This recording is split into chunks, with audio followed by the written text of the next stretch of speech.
அனைவருக்கும் வணக்கம். நம்ம டெய்லியும் prelims and mains point of வியூல கரண்ட் அஃபேர்ஸ் ஆர்டிகல்ஸ் பார்க்குறோம். இன்னைக்கு என்ன இம்பார்ட்டன்ட் ஆர்டிகல்ஸ் இருக்கு அப்படிங்கிறத பார்ப்போம். ஸோ முதல்ல பார்த்தோம் அப்படின்னா நமக்கு ரயில்வே சேவைகளுக்கு வரி விலக்கு அப்படின்னு சொல்லியிருக்காங்க. அதாவது GST tax exemption for railway services அப்படிங்கிறத நம்ம இங்கிலீஷில் சொல்றோம். எதற்காக, என்ன மாதிரியான அந்த சர்வீசஸ் அப்படிங்கிறத மட்டும் நம்ம பார்ப்போம். ஓகேவா? ஸோ அதற்கு முன்னாடி ஜிஎஸ்டி கவுன்சில் அப்படின்னா ஆர்டிகல் 279A வருது. இந்த கான்ஸ்டிடியூஷனல் ப்ரொவிஷனை நம்ம தெரிஞ்சுக்கிறோம். அதன் பிறகு பார்த்தோம்னா ஜிஎஸ்டி கவுன்சில் அப்படிங்கிறது போன வருஷம் நடந்தது. ஓகேங்களா? அதுக்கப்புறம் இந்த வருஷத்துல இப்பதான் எலெக்ஷனுக்கு அப்புறமா இந்த ஜிஎஸ்டி கவுன்சில் அப்படிங்கிறது ஃபர்ஸ்ட் டைமா கூடியிருக்காங்க. ஓகேவா? ஸோ அதுல எடுக்கப்பட்ட ஒரு முடிவை பத்தி தான் நம்ம பார்க்க போறோம். ஓகேவா? ஸோ என்ன சொல்றாங்க அப்படின்னு பார்த்தோம்னா ரயில்வே சேவைகளுக்கு வரி விலக்கு அப்படின்னு சொல்லியிருக்காங்க. ஸோ சில ரயில்வே ஸ்டேஷன்ல எல்லா ரயில்வே ஸ்டேஷன்லயும் ஒரு சில சர்வீசஸ் வந்து நமக்கு ஆஃபர் பண்றாங்க. என்ன மாதிரியான சர்வீசஸ் அப்படின்னு பார்த்தோம்னா நமக்கு நடைமேடை அனுமதி சீட்டுகள், காத்திருப்பு அறைகள், உடைமைகள் பாதுகாப்பு அறை, பேட்டரி கார் சேவைகள் என பொதுமக்களுக்கு ரயில்வே அளிக்கும் சேவைகள் மீது விதிக்கப்படும் ஜிஎஸ்டியிலிருந்து விலக்களிப்பது உள்பட பல்வேறு பரிந்துரைகளை ஜிஎஸ்டி கவுன்சில் அளித்தது அப்படின்னு சொல்லியிருக்காங்க. ஸோ ஒரு சில பேசிக் சர்வீசஸ், நடைமேடை அனுமதி சீட்டுகள் அப்படிங்கிறது, ஸோ இந்த வெயிட்டிங் ரூம்ஸ், அண்ட் தென் நம்மளோட உடைமைகளை பாதுகாக்கக்கூடிய அந்த அறை, and then battery car services, இதுல இருந்துலாம் நமக்கு ஜிஎஸ்டி எக்ஸம்ஷன் அப்படிங்கிறது கிடைச்சிருக்கு. ஓகேவா? ஸோ ஒரு சில சர்வீசஸ் என்ன அப்படிங்கிறத பார்க்குறோம். ஸோ முக்கியமா வேற என்ன சொல்லியிருந்தாங்க அப்படின்னா ஜிஎஸ்டி வரம்புக்குள்ள இந்த பெட்ரோல் டீசல் எப்போ கொண்டு வருவீங்க அப்படின்னு நம்ம நிதியமைச்சர் கிட்ட கேட்டப்போ அதற்கு நிதியமைச்சர் அவர்கள் என்ன சொல்லியிருக்காங்க அப்படின்னா மத்திய அரசாங்கம் சொல்றதை விட மாநில அரசாங்கங்கள் எல்லாம் ஒன்னா சேர்ந்து ஒரு டேட்டை ப்ரப்போஸ் பண்ணாங்க அப்படின்னா அதுக்கப்புறம் நாங்க அதை பரிசீலனை செய்வோம் அப்படிங்கிற மாதிரி ஒரு ஸ்டேட்மெண்ட் சொல்லியிருக்காங்க. ஸோ மத்திய அரசாங்கத்தை பொறுத்த வரைக்கும் பெட்ரோல் அண்ட் டீசல் அந்த மாதிரியான பொருட்களை ஜிஎஸ்டி வரம்புக்குள்ள கொண்டு வரணும்னா அது மாநில அரசாங்கங்கள் ஃபர்ஸ்ட் மனசு வைக்கணும் அப்படிங்கிற அந்த ஒரு விஷயத்தை இன்டைரக்டா பிளேமை வந்து ஷிஃப்ட் பண்ற மாதிரி சொல்லியிருக்காங்க. ஓகேவா? ஸோ மத்திய அரசாங்கம் மாநில அரசாங்கத்தை சொல்றதும், மாநில அரசாங்கம் மத்திய அரசாங்கத்தை சொல்றதும் வந்து நமக்கு நடந்துகிட்டே இருக்கக்கூடிய ஒரு விஷயம் தான். பட் ஸ்டில் ஒரு கன்சென்சஸ் அப்படின்னு சொல்லுவாங்க. ஓகேங்களா? ஸோ ஒரு சமரசம் பேசப்பட்டு சீக்கிரமா இந்த பெட்ரோல் டீசல்லாம் நமக்கு ஜிஎஸ்டிக்குள்ள வந்துச்சு அப்படின்னா ஓரளவுக்கு இந்த 100 ரூபீஸ்க்கு மேல இருக்கிறது கொஞ்சம் குறையறதுக்கு வாய்ப்புகள் இருக்கு. சரியா? சரி, அதை விடுவோம். அடுத்தது இந்தியா வங்கதேசம் 10 ஒப்பந்தங்கள் அப்படின்னு சொல்லியிருக்காங்க. So பங்களாதேஷோட prime minister Sheikh Hasina நம்ம கண்ட்ரிக்கு வந்திருக்காங்க, ஒரு 2 டே விசிட் பண்றாங்க. ஓகேவா? ஸோ அதுல ஒரு இம்பார்ட்டன்டான ஒரு சில அக்ரிமெண்ட்லாம் வந்து நமக்கு சைன் ஆயிருக்கு. முக்கியமா பார்த்தோம்னா எதுல எல்லாம் சைன் பண்ணியிருக்காங்க அப்படின்னா கடல்சார் ஒத்துழைப்பு, நீள பொருளாதாரம், எண்ம கூட்டாண்மை, ரயில் போக்குவரத்து, பசுமை தொழில்நுட்பம், விண்வெளி, சுகாதாரம், மருத்துவம், பெருங்கடல் ஆய்வு உள்ளிட்ட 10 துறைகளில் 10 ஒப்பந்தங்கள் வந்து கையெழுத்தாயிருக்கு அப்படிங்கிறத சொல்லியிருக்காங்க. அதுல முக்கியமான ஒப்பந்தங்களை நம்ம பார்க்கிறோம். ஃபர்ஸ்ட் மருத்துவ விசா. என்னன்னா வங்காளதேசத்துல இருந்து, ஓகேங்களா, பங்களாதேஷ் அப்படின்னு சொல்றோம். ஸோ பங்களாதேஷ்ல இருந்து பார்த்தோம்னா நமக்கு அதிகமான மெடிக்கல் விசா அப்படிங்கறத நம்ம கொடுத்துட்டு இருக்கோம். மெடிக்கல் ஃபெசிலிட்டிஸ்க்காக இந்தியாவில் இருக்கக்கூடிய மெடிக்கல் ஃபெசிலிட்டிஸ், குறிப்பா தமிழகத்துக்கு அதிகமா பங்களாதேஷிஸ் வந்து ட்ரீட்மெண்ட் எடுத்துட்டு போகக்கூடிய ஒரு நிலை அப்படிங்கிறது இருக்கு.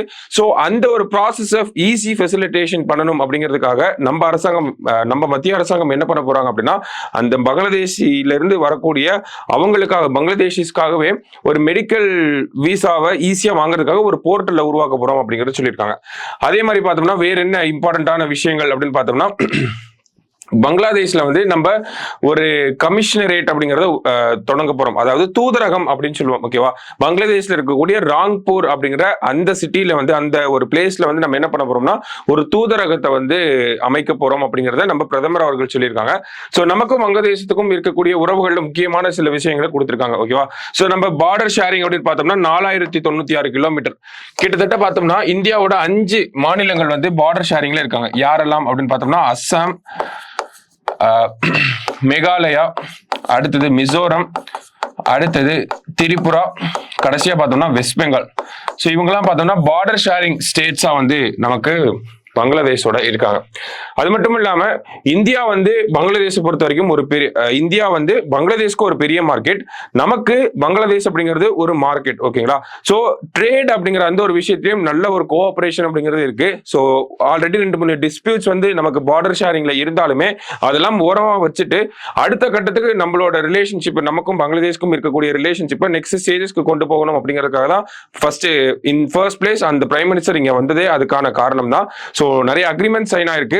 அதே மாதிரி பார்த்தோம்னா ட்ரேட் ரிலேட்டடாகவும் பார்த்தோம்னா நம்மளும் அவங்களும் வந்து நல்ல ஒரு டெவலப்பிங் ஸ்டேஜ்ல வந்து இருக்கோம். நமக்கு அவங்க ஹெல்ப்ஃபுல்லா இருக்காங்க, அவங்களுக்கு நம்ம ஹெல்ப்ஃபுல்லா இருக்கும்.